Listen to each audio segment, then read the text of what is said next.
हरि बोलो, हरि हरि बोलो, हरि हरि बोलो जी। कैसे हैं आप सभी? मेरे लड्डू लाडो कन्हैया केशव, मेरे बिहारी लाला, मेरे गोपू लाला की असीम कृपा से आप सब बहुत अच्छे होंगे जी। आप सभी का स्वागत है मेरे लड्डू बाबू लाडो के चैनल में, लड्डू गोपाल एंड लाडली डायरीज में। आशा करती हूँ आप लोग भी मेरे लाला लाली की सेवा में मस्त होंगे। सर्दियाँ हैं तो उनका अच्छे से ख्याल रख रहे होंगे जी। और आज है लोहड़ी, आप सभी को लोहड़ी की हार्दिक शुभकामनाएं मेरे लड्डू बाबू लाडो की तरफ से जी। एक नया विषय, एक नए चर्चा के साथ मैं फिर से आ गई हूँ आप लोगों के साथ, आपके चैनल में, मेरे लड्डू बाबू लाडो के चैनल में, लड्डू गोपाल एंड लाडली डायरीज में जी। तो यदि आप मेरे चैनल पर नए हैं तो मेरे चैनल को सब्सक्राइब कर लीजिएगा और बेल आइकन ज़रूर प्रेस कर दीजिएगा, जिससे आने वाली मेरी वीडियोस की नोटिफिकेशन आप तक जल्दी से पहुंच जाए, तुरंत पहुंच जाए जी। तो आज का विषय बहुत ही अहम है, बहुत ही ज़्यादा ख़ास है उन सारी ही महिलाओं के लिए। और जो भी स्कूल गोइंग स्टूडेंट्स हैं, कॉलेज गोइंग स्टूडेंट्स हैं, जो कि अकेले रहते हैं, लेकिन उनको भी लड्डू बाबू लाडो की सेवा का सौभाग्य प्राप्त हुआ है, तो उनको लड्डू बाबू लाडो की पीरियड्स में सेवा कैसे करनी है, आज मैं इसी विषय पर चर्चा करूँगी। तो चलिए शुरू करते हैं अपने वीडियो को। हरि बोलो, हरि हरि बोलो जी। जी, तो सबसे पहली और सबसे अहम बात मैं हमेशा कहती हूँ कि जभी भी आपको लाला लाली की सेवा का सौभाग्य प्राप्त हो, ये बहुत बड़ी आपके ना जाने कितने कर्मों का फल है कि आपको लाला लाली की सेवा का अवसर प्रदान होता है। तो आपको यदि उनकी सेवा का अवसर प्रदान हुआ और वो अपने घर में विराज चुके हैं, और अब आपको सबसे पहला जो अहम स्टेप है वो है कि आप लाला लाली को जब लाए हैं तो किस रिश्ते से लाएं, किस भाव से लाएं। ठीक है, जितने लोग, बहुत सारे लोग लाला लाली की जो सेवा करते हैं वो प्रभु और ठाकुर जी और श्री जी की भाव में करते हैं। ठीक है, आप किस भाव से कर रहे हैं? आप उनकी जो सेवा आपको जो प्रदान हुई है वो आपके भाव क्या है? एक पुत्र के पुत्री के रूप में कर रहे हैं, एक सखा सखी के रूप में कर रहे हैं, कि आप लाला की सेवा एक पुत्र के रूप में कर रहे हैं जी। ठीक है, यदि आप प्रभु की सेवा अपने प्रभु के रूप में, ठाकुर जी के रूप में, श्रीमन नारायण के रूप में कर रहे हैं, तो पूजा के जो नियम है वो बदल जाते हैं। और यदि आप इनकी सेवा अपने पुत्र के रूप में करते हैं तो जो सेवा के नियम है वो बदल जाते हैं जी। ठीक है, चाहे वो स्टूडेंट्स हों, चाहे वो गृहस्थ हों। तो सबसे जो पहला और जो सबसे अहम जो लाला लाली की सेवा में जो कहते हैं एक सीढ़ी जो आपको जो चढ़े हैं आप, जो लाला लाली ने आपको अवसर प्रदान किया है, उसमें सबसे प्रथम जो होता है वो होता है कि भाव क्या है। यदि आप लाला की सेवा ठाकुर जी के रूप में कर रहे हैं, श्रीमन नारायण के रूप में कर रहे हैं, तो आप पीरियड्स के दिनों में लाला को बिल्कुल भी स्पर्श नहीं कर सकते हैं। बिल्कुल भी आप मंदिर में भी प्रवेश नहीं कर सकते हो, और ना ही आप लाला को बिल्कुल भी स्पर्श कर सकते हो, ना ही आप उनको भोग लगा सकते हो। किसी भी प्रकार की सेवा आप लाला लाली की नहीं कर सकते हैं यदि आपके भाव, आप उनको प्रभु के रूप में, ठाकुर जी के रूप में पूजते हैं तो। ठीक है, आपको इन दिनों केवल, यदि आप अपने घर में अकेले हैं तो आपको इन दिनों में केवल मानसिक पूजन करनी होती है। ठीक, मानसिक पूजन में आपको ऐसा नहीं है कि आप बिल्कुल भी आपको 3 दिन नहीं छूना है, 5 दिन, तो आप बिल्कुल ही फ्री हो जाइए कि आपने सेवा मतलब अब नहीं करनी है तो बिल्कुल आप फ्री हैं, ऐसा नहीं है। आप जब लाला की, लाली की आपको जो सेवा करनी है वो मानसिक सेवा करनी रहेगी।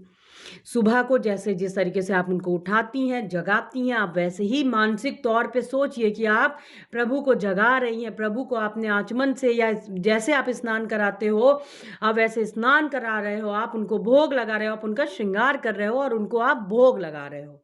ठीक है, तो ये तो बात हो गई यदि आप प्रभु की पूजन उनकी ठाकुर स्वरूप में करती हो, प्रभु के रूप में आप करते हो। ठीक है, श्रीमन नारायण मेरे हरि के रूप में आप करते हैं। तो जो नियम होते हैं, कायदे होते हैं, वो ये होते हैं, अलग होते हैं। वैसे भी इन दिनों 5 से 7 दिन, 5 दिन आप बिल्कुल भी मंदिर में नहीं आ सकते हैं।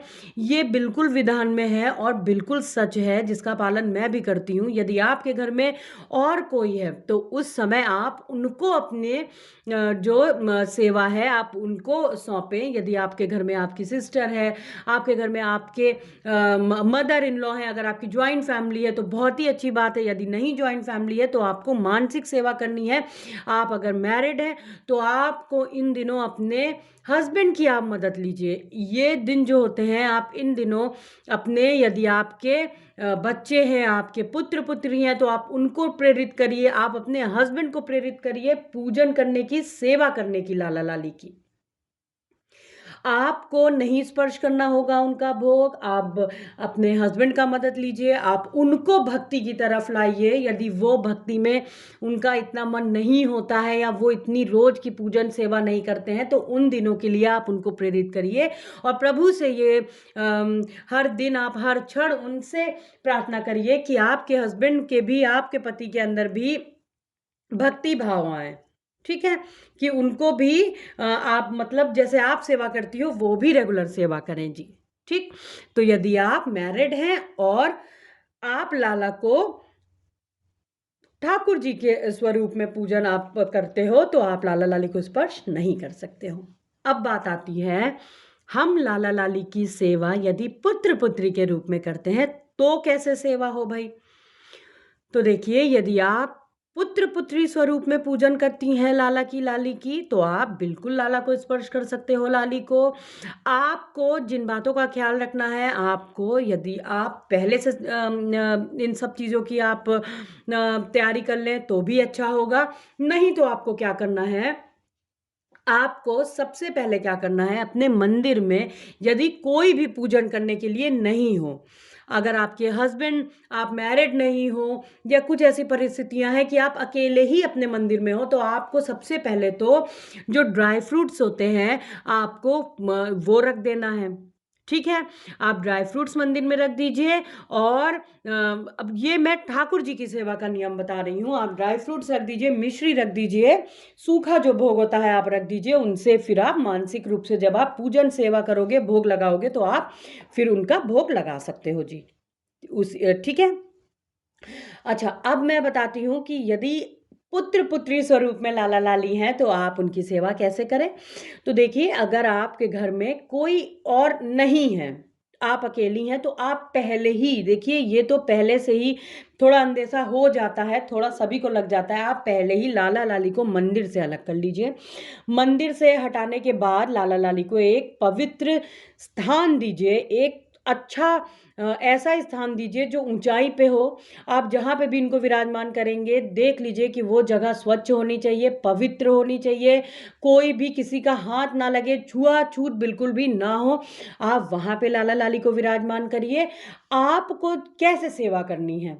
आपको जो सेवा करनी है, लाला को, लाली को, आपको देखिए, कोई भी माँ अपने बच्चे को खिलाए बिना किसी भी हालत में वो रह ही नहीं सकती है जी। ठीक है? तो आप ऐसा तो कर ही नहीं सकते हैं कि आप सेवा नहीं करेंगे या आप मानसिक भोग लगाएँगे। देखिए, मानसिक पूजा तो सबसे उत्तम होती है, लेकिन किसी का भी मन नहीं मान सकता। मेरे लाला-लाली भूखे हों और आप कैसे खाना खा सकते हो? ऐसी स्थिति कभी भी किसी के सामने ना आए। तो आपको क्या करना है, मंदिर से एक पवित्र स्थान पे जो थोड़ा ऊंचाई पे हो, वहाँ पे लाला लाली को विराजमान कर दीजिए, इनके खेल खिलौने रख दीजिए। और आपको जो सेवा करनी है, आपको केवल लाला को, लाली को उस टाइम भोग लगाना है। ठीक है? आप भोग लगा सकती हो। आपको जो भोग लगाना रहेगा, आप भोग में भी आपको जैसे दाल-चावल जैसी चीज़ नहीं बनानी है, आप पूड़ियाँ बना सकती हैं, तली हुई चीज़ें आप बना सकती हैं। जैसे दाल-चावल, रोटी-सब्ज़ी का भोग आप 5 दिन लाला को, लाली को मत लगाइएगा जब तक आप शुद्ध नहीं हो जाते हो। जैसे 5वें दिन अगर आप पूजा करते हो, तो आप 5वें दिन से लगा सकते हो, लेकिन जब से आप शुद्ध हो जाएँ, जब आपको लगे, आप तब से ही लगाइएगा। आप लाला-लाली को अलग स्थान देंगे, पवित्र स्थान देंगे, वहाँ पे जो आपको इनको भोग 5 दिन लगाइए। आप दूध का, फल का, मेवे का भोग लगाइए, पूड़ियों का भोग लगाइए, पराठों का भोग लगाइए, सब्जियों का भोग लगाइए, दलिया का भोग लगाइए, सेवई का भोग लगाइए और आप पुलाव वगैरह का भोग लगाइए।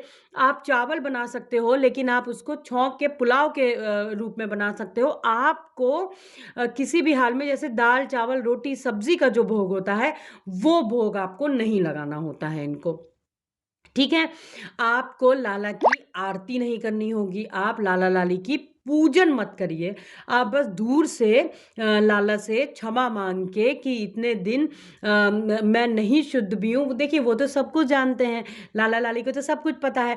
आप उनके थोड़े वस्त्र जो हैं अलग करवा लीजिए, आप चाहें तो उनके वस्त्रों को आप चेंज कर सकते हैं। आप उनको स्नान भी करवाइए, लेकिन अगर आप आचमन स्नान उस टाइम पे कराएँ तो वो ज़्यादा सही रहेगा। आप चाहें तो वस्त्र बदल सकते हैं, एक किसी से भी आप गंगा जल अगर नहीं कोई है तो मैं इस स्थिति में बता रही हूँ कि जैसे आपने पोशाक अलग कर ली, आपको लगता है तो आपने केवल पोशाक बदल दी लाला की लाली की। स्नान भी अगर आप चाहें तो आप आचमन स्नान करवा सकते हैं। आप चाहें तो आप स्नान करवा सकते हैं। देखिए ये आपके भाव हैं, ये उनकी मर्ज़ी है, लाला लाली की मर्ज़ी है कि वो पूरा स्नान करना चाह रहे हैं कि आचमन स्नान करना चाह रहे हैं। ठीक है? फिर बात आती है आरती की। आपको आरती नहीं करना है, उनकी जो प्रॉपर पूजा होती है, जैसे आरती हुई, धूप-दीप आपने दिखाया, वो आपको नहीं करना है 5 दिन, बिल्कुल भी आप अलग कर लीजिए। देखिए, ये स्थिति ऐसी स्थिति है कि कोई भी माँ यदि आप उनको पुत्र रूप में पूज रहे हैं, तो कोई भी माँ अपने बच्चों को खाना खिलाए बिना उनको तैयार किए बिना वो कैसे ही भोजन करेगी, कैसे ही रहेंगी। तो बस आपको वही 5 दिन उसी भाव से लाला-लाली की सेवा करनी है।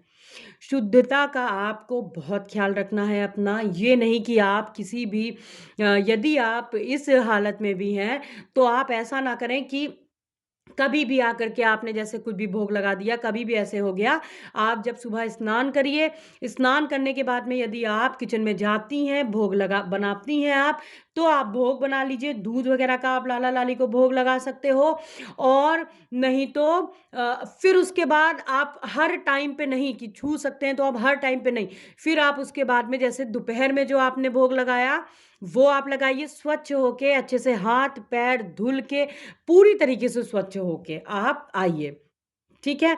हाँ, आपकी जो प्रॉब्लम चल रही है वो चल रही है, लेकिन आप अपनी शुद्धता का ख़्याल रखेंगे, आप बिल्कुल अच्छी तरीके से शुद्ध होकर के आएँगे, फ्रेश होकर के आएँगे, ठीक है? अपने वस्त्रों को अगर यदि आप चाहेंगे तो चेंज कर लेंगे, यदि आप किचन में जाते हैं, तो आप इस तरीके से लाला-लाली की सेवा भोग में कर सकते हैं, लेकिन दाल, चावल का, रोटी, सब्ज़ी का भोग मत लगाइएगा, जैसे दूध का जो मैंने जिस तरीके से बताया वैसे लगा सकते हैं। जी। और फिर यदि आप मैरिड हैं तब तो कोई टेंशन की बात ही नहीं है, तब तो फिर आप अपने हस्बैंड्स को प्रेरित करिए, उनको आप प्रेरित करिए, लाला-लाली से आप प्रार्थना करिए और देखिए ये मैं पूरे विश्वास के साथ कह सकती हूँ कि लाला-लाली इतने दयालु हैं, वो आपको आप देखिएगा आपके हस्बैंड यदि आप मैरिड हो तो वो नहीं भी रेगुलर पूजा करते हैं तो उन दिनों वो और अच्छे से पूजा करेंगे आपसे भी बेहतर जैसे मेरे घर में होता है। मेरे घर में थोड़े स्ट्रिक्ट रूल्स मेरे होते हैं कि जैसे मैं 3 दिन बिल्कुल भी किचन में नहीं जाती हूँ, 3 दिन मेरे हस्बैंड मेरे लाला-लाली का भोग वगैरह बनाते हैं, सब कुछ वो ही करते हैं, मैं स्पर्श भी नहीं करती हूँ, ना मैं मंदिर में अपने प्रवेश करती हूँ, मंदिर में मैं बिल्कुल शुद्ध होने के बाद में ही प्रवेश करती हूँ। लेकिन देखिए ये परिस्थितियों के ऊपर होता है, यदि आप मैरिड नहीं हैं, आप स्टूडेंट हैं, आप लाला-लाली की सेवा कर रहे हो तो आप मंदिर से हटा करके लाला-लाली को एक अलग स्थान दीजिए, वहाँ पे विराजमान करके आप उनको दूसरा स्थान दे करके उनकी सेवा और भोग सेवा जो है आप वो कर सकते हो। इस तरीके से आप लाला-लाली की सेवा करिए क्योंकि मेरे पास भी कई स्टूडेंट्स का भी मेरे पास में कमेंट आया है, सवाल है कि मैं लाला-लाली की सेवा करना चाहता हूँ लेकिन मैं इसलिए नहीं कर पा रही हूँ क्योंकि मैं अभी मतलब कोचिंग कर रही हूँ या मैं कॉलेज में हूँ तो मैं जो हूँ वो हॉस्टल में रहती हूँ। तो हॉस्टल में भी आप इस तरीके से सेवा कर सकते हैं और देखिए हॉस्टल में तो आपकी और सारी फ्रेंड्स बन जाती हैं। यदि आप 2 लोग हॉस्टल में रह रहे हो तो और ही अच्छा है। मतलब आपके जो रूममेट है आप उनसे हेल्प ले सकते हो, वो पूजा कर सकती हैं, नहीं तो अगर आप अकेली हैं तो आप इस तरीके से पूजा कर सकती हैं। लेकिन आपको स्वच्छता का ख्याल रखना है। सुबह पहला स्नान के तुरंत बाद भोग आप बना करके लगा सकते हो। फिर आपको दोपहर में जो लाला को भोग लगाना रहेगा, वो जैसे आप जैसे मैंने बताया, दलिया का भोग लगा लीजिए, पूड़ियाँ बनवा लीजिए, बना लीजिए, लेकिन प्रॉपर दाल-चावल का इस तरीके से रोटी वगैरह का भोग मत लगाइएगा, ठीक है? और फिर उसके बाद में आपको शाम को भी ऐसा ही करना है, पूरे फ्रेश होके, कपड़े हटा के, बिल्कुल शुद्धता से आपको आना है जी, ठीक है? तो इस तरीके से आप लाला की, लाली की सेवा उन दिनों में भी कर सकते हो यदि आपके भाव हैं वो पुत्र और पुत्री के भाव हैं। और देखिए, मैं आपको बताऊँ, ये भी आपके भाव नहीं होते हैं, ये भी मेरे लाला-लाली की असीम कृपा होती है आप पे। जो भाव आपके अंदर आ रहे हैं ना, वो भी मेरे लाला-लाली की ही असीम कृपा से आते हैं कि यदि आप उनको पुत्र रूप में पूजें या आप उनको एक सखा के रूप में पूजें। तो या आप उनको अपने ठाकुर जी, मेरे नारायण, मेरे हरि के रूप में पूजें। तो आज का जो वीडियो था, मैं आशा करती हूँ बहुत लोगों के उत्तर ज़रूर मिले होंगे। यदि आपको मेरा वीडियो पसंद आया हो तो मेरे वीडियो को लाइक कर दीजिएगा, नए हो तो चैनल को सब्सक्राइब कर दीजिएगा, बेल आइकन ज़रूर प्रेस करिएगा, जिससे आने वाली मेरी नोटिफिकेशंस वीडियोस की आपको जल्दी से मिल जाए। तो आज के लिए बस इतना ही, मिलते हैं अपने दूसरे व्लॉग में बहुत जल्दी। आज के लिए बस इतना ही। हरि बोलो, हरि हरि बोलो, हरि हरि बोलो जी, राधे राधे जी, हरि बोल।